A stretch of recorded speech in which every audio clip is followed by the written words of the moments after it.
اچھا علی بھائی، یہاں پر ایک اور سوال آیا ہمارے پاس، عثمان مغل صاحب ہیں۔ امام نسائی کے آخری وقت کا واقعہ جو امام صاحب نے بیان کیا، اہل حدیث اور زبیر علی زئی اس کو غلط کہتے ہیں، لیکن امام صحیح، یہ کیا وجہ ہے؟ اس کو سند بھی نہیں ہے، پلیز آنسر، پلیز نہیں، پلیز سند تو آنسر۔ سند ہے، میں نے وہ ساری تحقیق زبیر علی زئی صاحب کی پڑھی ہوئی ہے۔ اب چونکہ شیخ زبیر صاحب اس وقت ہمارے سامنے موجود نہیں، وہ اپنا دفاع کر سکیں، اس لیے میں اس ٹاپک کو اس طرف نہیں لے کے جانا چاہتا۔ میں آپ کو ایک ماضی کا واقعہ بتا دیتا ہوں، تو اس سے آپ کو پتہ چل جائے گا کہ بعض اوقات پبلک پریشر کی وجہ سے کچھ چیزوں پہ کمپرومائز کرنا پڑ جاتا ہے، اور جو کمپرومائز کر رہا ہوتا ہے وہ شاید یہ سمجھ رہا ہوتا ہے کہ اس سے کوئی خاص فرق نہیں پڑے گا۔ سب سے پہلے تو میں علم الکلام پھکی والا جواب دوں گا کہ دارالاسلام جو دنیا میں سب سے بڑا اہل حدیث کا ادارہ ہے، انہوں نے جو سنن نسائی چھاپی ہے، اچھا یہ لفظ دونوں بولے جاتے ہیں، نسائی بھی بولا جاتا ہے اور نسائی بھی، یہ دونوں درست ہے، عموماً لوگ نسائی بولتے ہیں۔ تو سنن نسائی جو دارالاسلام نے پرنٹ کی ہے، وہ ہم نے کئی دفعہ اپنی ویڈیوز کے اندر اس کا وہ پیج ڈسپلے کیا ہے۔ میری ایک ویڈیو ہے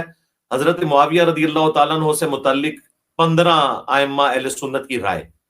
اس میں نے امام نسائی کے حوالے سے یہ واقعہ بھی ذکر کیا ہے اور وہ ڈسپلے بھی کروایا ہے۔ اسی طریقے سے حضرت معاویہ رضی اللہ تعالیٰ عنہ امت کے ماموں، اس میں بھی میں نے یہ ڈسپلے کرایا کہ خود اہل سنت اس کو چھاپتے آ رہے ہیں۔ اچھا، اب میں اس طرف آؤں گا شیخ زبیر صاحب کی طرف، تو اس واقعے کو تو چھوڑ دیں، اس حوالے سے میری ان سے ڈسکشن نہیں ہوئی، لیکن وہ جو حدیث مسند امام احمد میں ہے کہ عمار کا قاتل اور مال لوٹنے والا جہنم کی آگ میں ہے، اس کی تحقیق میں انہوں نے نا اس حدیث کو صحیح کہا، لیکن ابو الغادیہ چونکہ صحابی ہیں، ان کا دفاع کرنا ان کو پڑ گیا، تو انہوں نے کہا کہ یہ بات تو ٹھیک ہے کہ عمار ابن یاسر کا قتل ابو الغادیہ نے کیا، اس کو تو میں صحیح مانتا ہوں، لیکن یہ جو حدیث ہے نا کہ عمار کا قاتل اور مال لوٹنے والا جہنم کی آگ میں ہے، اس کی انہوں نے اسناد کے اوپر لمبی چوڑی بحثیں کر کے نا اسے ضعیف ثابت کیا۔ تو میں نے شیخ صاحب کو فون کیا، میں نے کہا شیخ صاحب یہ تو اس حدیث کو تو کسی نے ضعیف نہیں کہا، اس کو تو شیخ البانی بھی صحیح کہتے ہیں، سلسلہ احادیث صحیحہ کے اندر لے کے ہیں، تو یہ آپ نے، میں نے آپ کی تحقیق پڑھی ہے تو اس میں تو آپ کا کانفیڈنس ہمیں نظر نہیں آ رہا، مجھے لگ رہا ہے جیسے آپ نے زبردستی اس میں پلی لینے کی کوشش کی ہے۔ تو وہ کہنے لگے علی بھائی میں سنی ہوں نا، تو سنی تو پھر دفاع تو کرنے کی کوشش کریں گے۔ میں نے کہا آپ وہ معاملہ اللہ پہ چھوڑ دیں، لیکن آپ کی مجھے یعنی میں اس سے سیٹسفائی نہیں ہوں، اور وہ دیکھیں اس کا اینڈ رزلٹ کیا نکلا ہے کہ خود شیخ زبیر علی زئی صاحب کے شاگرد جو ہے نا، میں نام نہیں لیتا، ضرورت نہیں نام لینے کی، جنہوں نے آج کل ایک قسم کا ناسبیت کا جھنڈا اٹھایا ہوا ہے، ان کے شاگرد بھی، پوتا شاگرد بھی، وہ تو اس حدیث کو صحیح مان رہے ہیں، اور وہ تعویل کر رہے ہیں کہ یہ حدیث تو ٹھیک ہے کہ عمار کا قاتل اور مال لوٹنے والا جہنم کی آگ میں ہے، لیکن ابو الغادیہ کو جو ہے نا وہ کوئی غلطی لگ گئی ہے۔ وہ جو روایت ہے نا کہ ابو الغادیہ جو ہے وہ روتے تھے، وہ روایت بھی صحیح ہے، لیکن ابو الغادیہ کو غلطی لگی ہے، جو غلطی 14ویں صدی کے اہل حدیث علماء نے ان کو بتایا کہ آپ کو غلطی لگ گئی ہے، تو وہ حدیث کو تو یہ لوگ مانتے ہیں سارے۔ تو یہ میں نے ایک آپ کو چھوٹی سی مثال دی شیخ زبیر صاحب کے حوالے سے،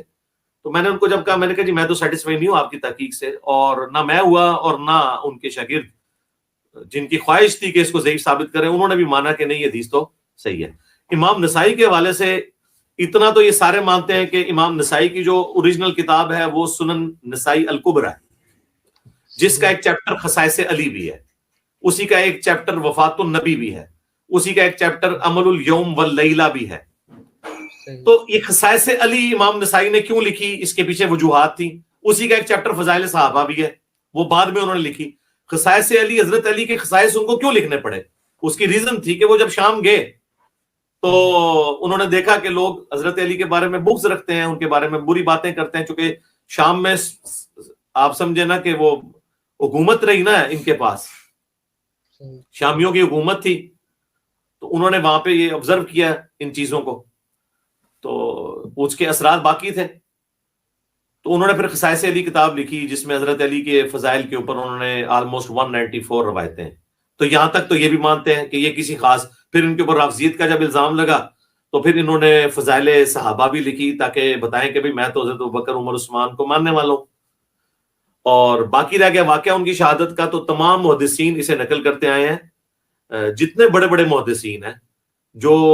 نقاد بھی ہیں، ایون اہل تشیع کے بڑی سختی سے، وہ بھی ان کی شہادت کا واقعہ کوٹ کرتے ہیں. بلکہ سنی جو امام ہیں بڑے بڑے، وہ تو ہمیشہ اس واقعے کو کوٹ کرتے رہے کہ دیکھو ہمارے امام نے تو اہل بیت کی محبت میں اپنی جان گنوائی ہوئی ہے، کل تک یہ واقعہ ان کا ترہ امتیاز تھا. اب یہ اس طرح کرنے سے ضعیف ثابت ہو جائے گا تو اس سے کوئی فرق نہیں پڑتا. اگر کوئی اس کو ضعیف ثابت بھی کرنے کی کوشش کرتا ہے دھکے سے، تو اینڈ رزلٹ تو کوئی نہیں فرق پڑنا. جو بخاری مسلم کی احادیث ہیں جنگ جمل صفین نہروان کے حوالے سے، وہ تو ضعیف نہیں ہو جانی، وہ تو اپنی جگہ موجود ہے. کو ہم امام نسائی کے اوپر تو نہیں کھڑے ہوئے ہیں کہ امام نسائی کی شہادت ہو یا نہ ہو، وہ تو حدیث اپنی جگہ رہے گی. بخاری کی 2812 کہ عمار کو ایک باغی جماعت قتل کرے گی، وہ انہیں اللہ اور جنت کی طرف بلائے گا اور وہ جماعت دوزخ کی طرف بلائے گی، یہ تو اپنی جگہ رہے گی. اسی طریقے سے باقی جو احادیث ہیں وہ ساری جو میں نے کربلا والے ریسرچ پیپر میں ڈالی ہیں، وہ تو اس سے تو کوئی فرق نہیں پڑتا. تو بہرحال جو جتنے بھی بڑے بڑے ائمہ ہیں، امام ذہبی جن کو امام مانا جاتا ہے اس حوالے سے اسماء و رجال میں، بلکہ شیخ زبیر صاحب کے ساتھ تو اہل حدیث خود لکھتے تھے جی ذہبی دوراں، اس دور کے ذہبی ہیں. تو ذہبی خود جو ہے وہ اسماء و رجال کے اوپر گرفت رکھنے والے ہیں، وہ انہوں نے بھی یہ واقعہ نقل کیا. سب سے میں بتا رہا ہوں کہ اہل حدیث نے خود نقل کیا. صحیح. ٹھیک ہو گیا.